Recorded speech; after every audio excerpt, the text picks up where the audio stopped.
So when the UFC came around, you were already retired? Yes, I was doing movies, and I get a phone call from Bob Meyerowitz, and he says, Don, I'm starting a new contest. I want you to be the announcer. I said, well, what is it? They goes, well, it's called the UFC, and it's a contest. 8 guys fight for one thing. It's a tournament. And I said, what are the rules? He goes, well, there are no rules, except no eye gouging, no biting. And I said, there's no weight divisions? He goes, no. I said, you need a 145-pound guy will have to fight a 250-pound guy? He goes, yeah. And I go, I'm not going to announce that. I'm sorry. No gloves, I thought somebody might get killed. I didn't want to. So here's what I did though.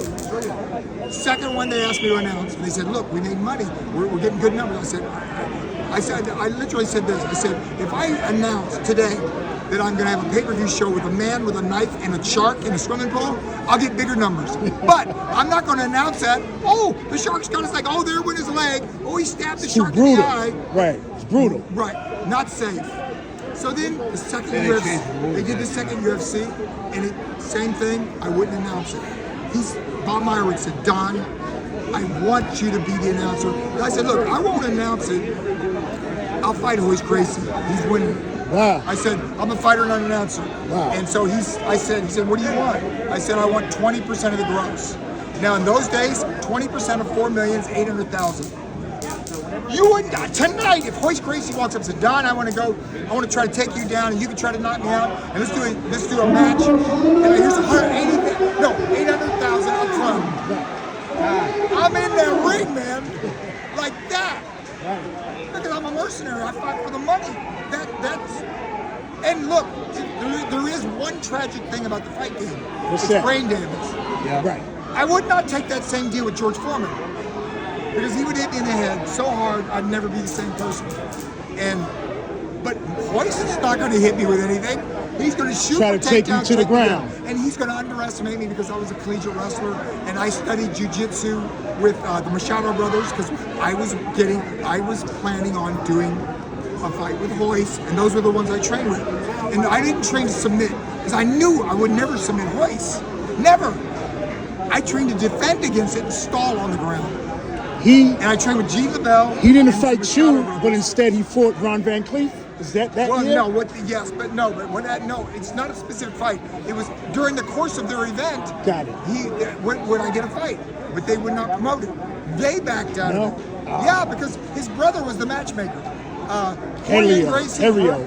Horion, I think. Horio, right. Yeah, Royce. Rorion.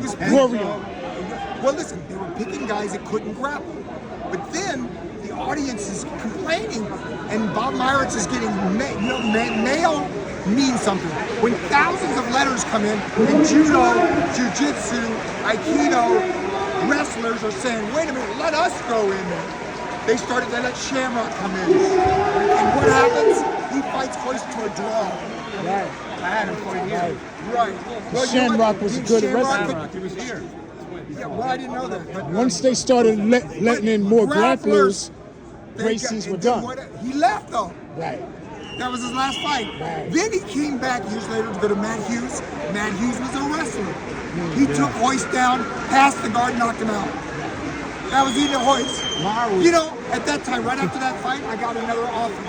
Dana White calls me up and says, I want to offer you a fight with Matt Hughes. I said, done. I shook on it. Done. And then for his matchmaker, when he sends the contract, Dana White's an asshole. That's why nobody likes him.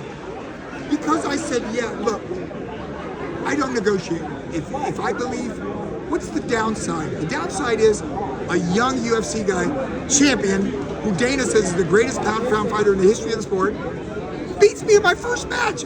So there's no downside. But I looked at him, he's got no defense for anything I do. Right hook, side kick to the face. Matt Hughes is a wrestler. I see both shoulders. If I see any fighter, both shoulders, I know my sidekick's going to get him because he's going to try to go. At least I got a chance. But Dana White sends a contract for an insulting number. If not the $75,000, because I heard at the time all their shows were losing money. $10,000. Well, here's what he told his guy. I'm sure he said, offer him 75. He goes, offer him 75. I'll go up to 100 because he was paying guys $100 grand to fight for the UFC titles. But when he said 75, I said done. Because that's all I need to fight a wrestler. The guy said, he's got the Superman punch. I said, I got kryptonite right here. If jumping up in the air and doing this worked, you'd see Leonard doing it, right? You'd see Durant, you'd see Tyson go. It works against grapplers, but against a guy who spent 28 years of his life kickboxing, you jump up in the So air. if somebody goes for the shoot, what are you gonna do? Wonder Boy did pretty good. Well, I'm gonna, if they get past my hands, which they probably will, I'm gonna use the knee first. And I'll meet him with the knee because he's right in the air. If his head comes down here, he's right. I'm also gonna use the elbow on his head, the back of his head, if it's still legal. I'm not sure at that time because at the original UFC it was okay. Originally, Right, it's okay, yeah. But I think they, You can do everything but Well, you plate. could ground and pound now. yeah, you this, but. Remember, I wrestled in college, and like I said, in my second year, I was 4th in the state. I could survive for a few seconds and stall. What G. LaBelle said is this, Don, you're not going to out-grapple a grappler. He said, but you can do it like an octopus. I said, what does that mean? He goes, octopuses, when you struggle, you make a space, they close the space. They get closer and closer and closer to you until you can't do anything. And he said, in the UFC, the rule is, if nobody's furthering their position, they stand them back up. And when we stand back up on our feet, hoist, I got a chance of catching them. The point is this, I was asking for 20% of the gross. If their gross was average 4 million at the time, that's 800,000. But I think if I fought Hoist back then in the 90s, we got a lot more than 4 million. I believe, I don't know, 10, 20 million. But it would have been bigger, much bigger. I've been doing Well, Morrow is Right. bought it from the Gracie. And you was highly ranked. You was UFC. top ranked back then. Well, I was not I was not fighting that. I was doing movies. But movies give you more exposure than kickboxing. Which did you like better, doing movies or competing, fighting? I do movies for one reason. They pay good. Hey, I do the fighting. I do it for free. Nobody pays me to go to the gym. I can't wait to get to the gym. I'm not like the other fighters where they have to have a coach call up and say, hey, you got to be there at 11 o'clock. And I go, oh, shit, I got to be there at 11. I can't. I tell people, here's what the young guys do. Because I work in a boxing gym. 20 years old, they go, Mr. Wilson, where do you get the incentive to come into the gym? Where do you get the... I said, incentive? This is the high point of my day. From here, it's all meetings and scripts and talking and business and shit. I said, I am in hell. I can't wait to get to the gym. And you know what? I believe if you don't have that feeling, maybe you shouldn't be boxing. Maybe you should try a different sport or something. If you're not loving it, I don't believe you should have somebody behind you forcing you to do it. And I never had that. I couldn't wait to get to the gym. I can't. At 70.